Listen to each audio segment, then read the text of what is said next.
অভয়াপুৰী পীৰাধৰাৰ কৃষ্ণমণ্ডলৰ হত্যাকাণ্ডৰ অপৰাধৰ ঘটনাৰ পুনৰ দৃশ্যায়নৰ প্ৰদৰ্শন।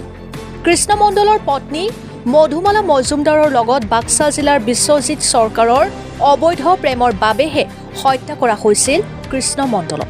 হত্যাকাণ্ডৰ ২৪ ঘণ্টা পাৰ নহওঁতেই আৰক্ষীৰ জালত পৰিছিল হত্যাকাৰী। পত্নীয়ে অবৈধ প্ৰেমৰ বাবে নিজৰ স্বামীক অবৈধ প্ৰেমিকৰে মিলি স্বামীক হত্যা কৰা ঘটনাই অভয়াপুৰীত সৃষ্টি কৰিছে চাঞ্চল্যৰ।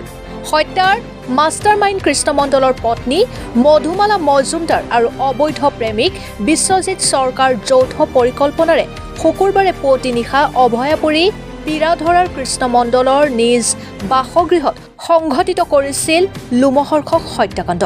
হত্যাকাণ্ডক ডকাইতি ৰূপ দিয়াৰ চেষ্টা চলাইছিল মধুমালা মজুমদাৰ আৰু প্ৰেমিক বিশ্বজিৎ চৰকাৰে। আজি অভয়াপুৰী আৰক্ষীয়ে হত্যা হোৱা কৃষ্ণমণ্ডলৰ বাসগৃহত হত্যাকাৰী কৃষ্ণমণ্ডলৰ পত্নী মধুমালা মজুমদাৰ আৰু অবৈধ প্ৰেমিক বিশ্বজিৎ চৰকাৰে কেনেধৰণে হত্যা কৰিছিল সেই বিষয়ে অপৰাধৰ ঘটনাৰ পুনৰ দৃশ্যায়নৰ প্ৰদৰ্শন কৰে। Bureau report, Arunodoi Assam. যোৱা ২৬ জুলাইত আমাৰ ইয়াতে নিউ পীৰাধৰাত মাৰ্ডাৰ এটা হৈছিলে। কৃষ্ণমণ্ডল বুলি এজন ব্যক্তিক মাৰ্ডাৰ কৰা হৈছিলে ৰাতি শুই থকা অৱস্থাত।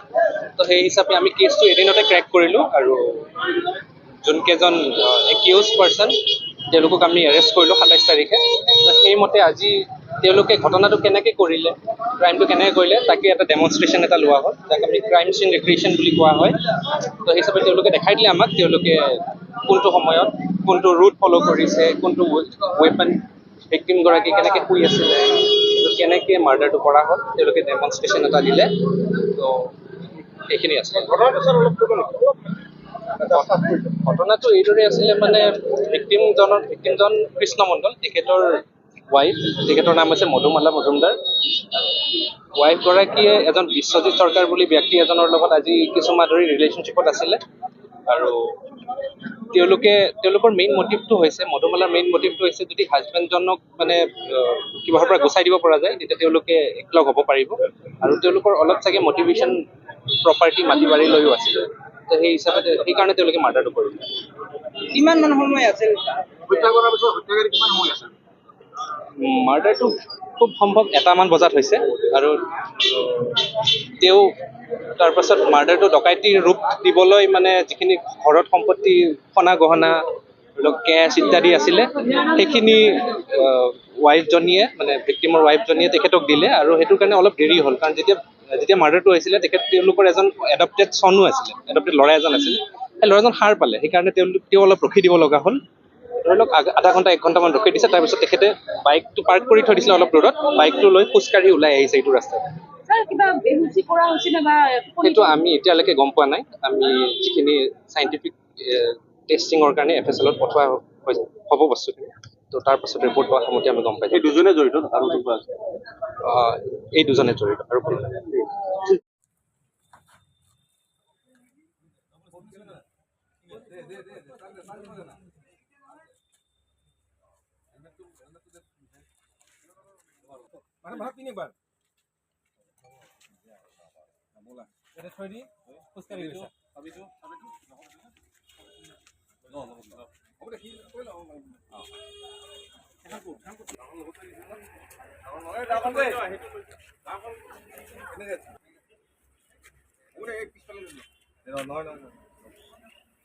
কৈ নাথাকিব।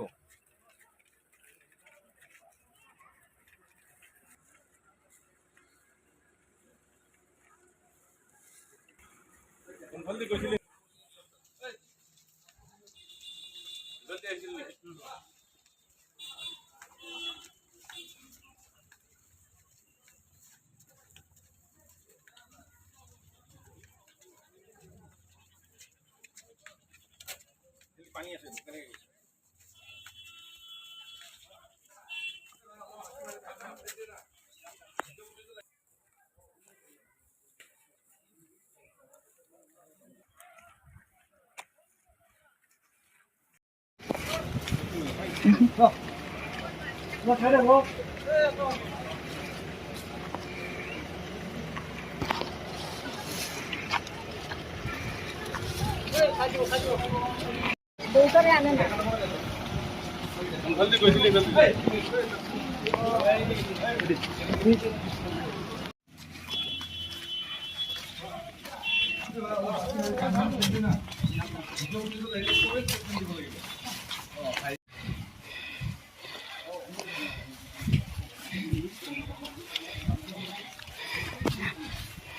মানুহবিলাক ইফালে যাব পাৰি বোকা আছে নে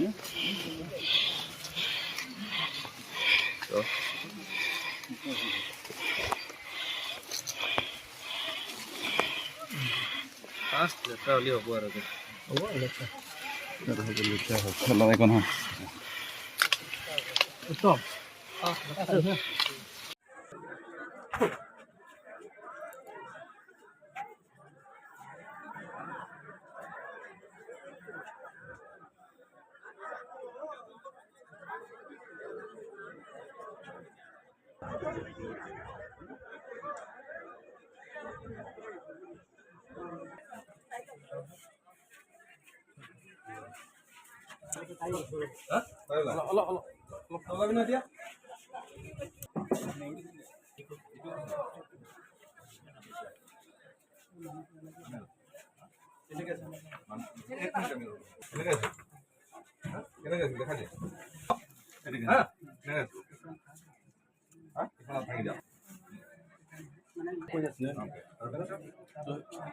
মাৰ মাৰ জোৰে মাৰ জোৰকে মাৰ জোৰকে মাৰ তাৰপিছত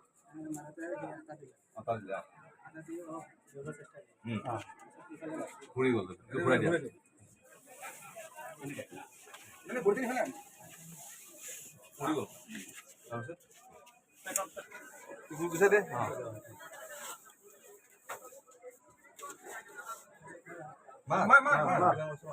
বহিছ নে এনেকে থিয় দি আছ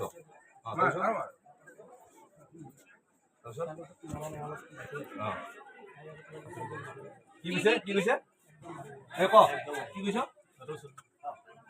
একবাৰে মাৰি গ'লো অ'কে তাৰপিছত ক'ত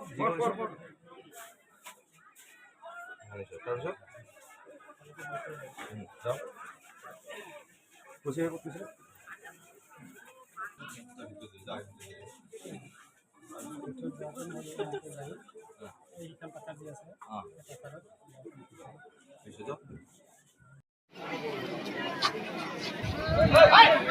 এক মিনিট ৰখাই দিয়ক লেট দ্য মেছেজ কাম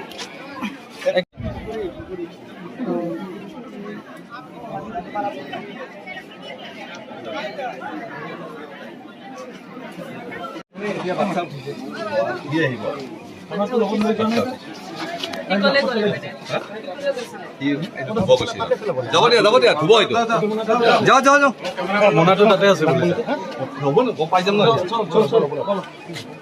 কেমেৰামেন ক'ত আগত আছে যাওঁ য'তে গৈছে তাতে যা যেনেকে গৈছে তেনেকে যাওঁ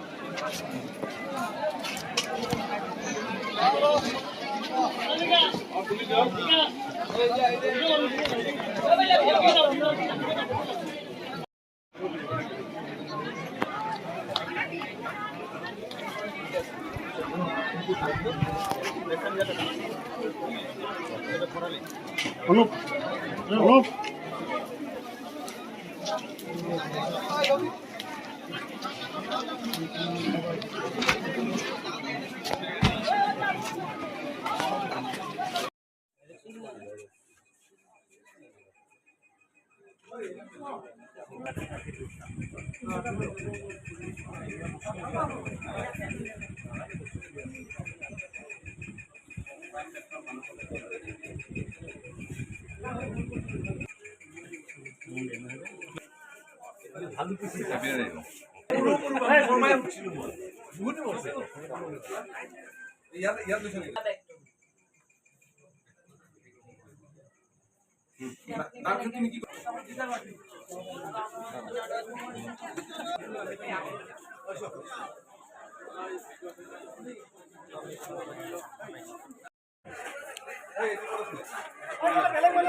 ঘৰৰ মানুহবিলাক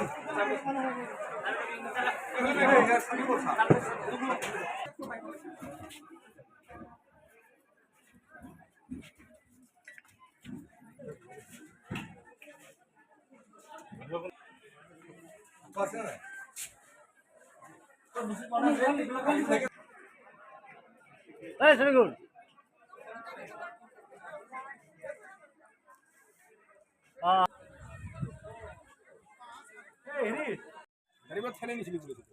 ষ্টাৰ্ট নহ'ল না তেতিয়া ক ষ্টাৰ্ট দে ষ্টাৰ্ট হ'ল তাৰপিছত খেলিলি নি ষ্টাৰ্ট কৰি এইখন চলাই আনিছিল ন এইখিনি চলাই আনিছ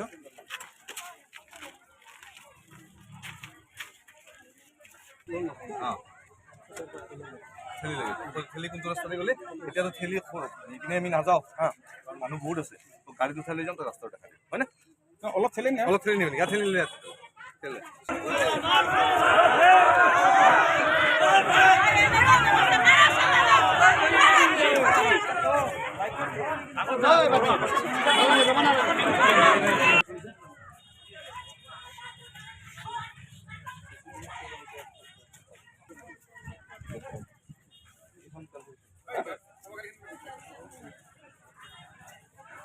এইখিনি বন্ধ কৰিছিল আকৌ ঠেলি লৈ